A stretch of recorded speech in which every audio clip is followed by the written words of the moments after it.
राजू एक गरीब किसान का बेटा था। उसके पिता रामलाल गांव में छोटी सी जमीन पर खेती करते थे।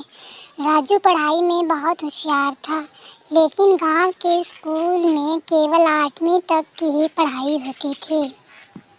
राजू का सपना था कि वह एक वैज्ञानिक बने। वे तारों को देखता, बादलों की बनावट समझता और पुराने रेडियो को खोलकर उसकी बनावट में घंटों खोया रहता।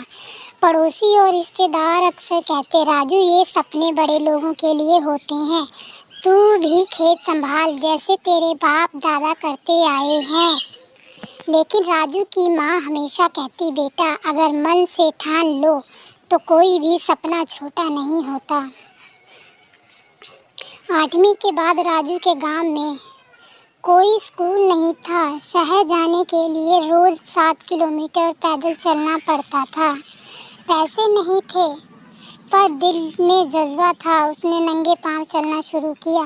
सुबह 5 बजे निकलता और रात को 9 बजे लौटता। शहर में उसका मजाक उड़ाया जाता, फटे कपड़े, पुराने जूते और दोपहर में सूखी रोटी और गुड़। लेकिन वह हमेशा कहता, मैं गरीब हो सकता हूँ, पर मेरे सपने अमीर हैं।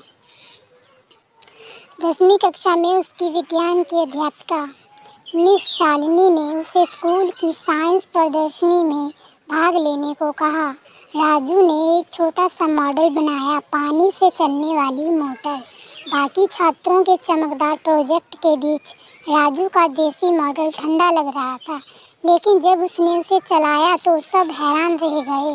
पानी की धार से वह छोटा पंखा घूमने लगा। लोगों ने ताली बजाई।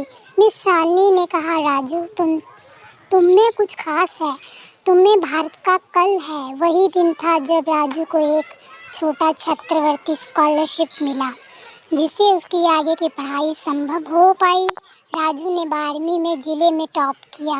उसने विज्ञान के क्षेत्र में राष्ट्रीय स्तर की परीक्षा दी और पूरे देश में दूसरा स्थान पाया। उसे दिल्ली की एक प्रतिष्ठित यूनिवर्सिटी में दाखिला मिल गया। पहली बार वह ट्रेन में बैठा, पहली बार उसने लैपटॉप देखा, पहली बार उसने ऐसी कमरे में पढ़ाई की। लेकिन उसने कभी अपनी ज़मीन नहीं छोड़ी।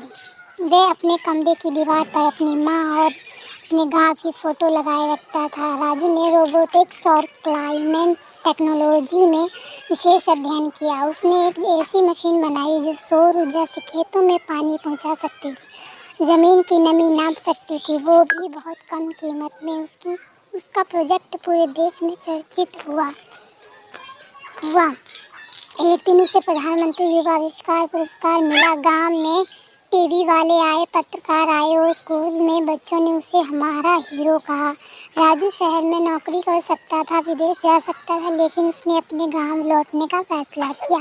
लोगों ने पूछा, तू यहाँ क्या करेगा? राजू मुस्कुराया और बोला, उसने गांव में एक टी सेंटर शुरू किया, जहाँ वह बच्चों को विज्ञान और कंप्यूटर सिखाता था, खेतों में नई तकनीक लाकर किसानों की मदद करता और गांव को आत्मनिर्भर बनाने में लग गया। वो पड़ोसी जो पहले कहते थे कि राजू बेकार सपना देखता है, अब अपने बच्चों को राजू से पढ़ाने के लिए लाते थे। वो बच्चों से जो पहले गांव से भगाना चाहते थे, अब राजू को देखकर कहते थे, हमें भी यही रहकर कुछ बड़ा करना है। नैतिक शिक्षा, मॉरल ऑफ द स्टोरी।